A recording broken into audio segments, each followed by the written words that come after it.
What were the 9 rings for men? Imagine a world where magic and power are just a breath away from chaos. That's exactly what the 9 rings for men representing in the story of the Rings of Power. These rings weren't just shiny jewelry, they were crafted with a dark purpose. The elven smiths of a region made them under the guidance of Sauron, who disguised himself as Anatar, the Lord of Gifts. He wanted to deceive the greatest mortal men into accepting these powerful artifacts. These rings were given to kings, warriors, and sorcerers, men who already had influence and ambition. Among them were 3 lords from Numenor, a mighty human civilization, and at least one bearer was Kamel, a notable figure among the Nazgul.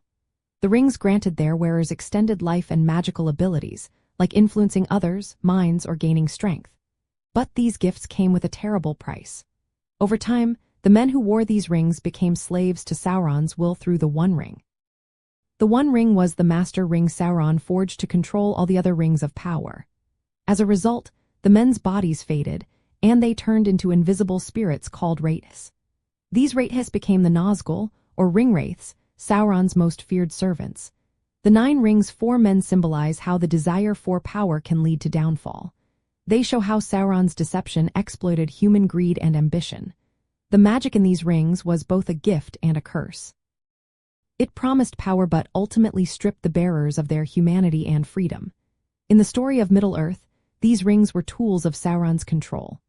They helped him extend his influence and create a terrifying army of enslaved spirits.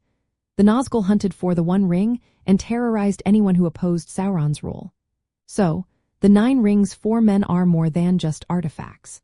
They are symbols of how the pursuit of immortality and power can lead to tragic loss. They reminded us that seeking too much can turn even the mightiest into shadows of their former selves.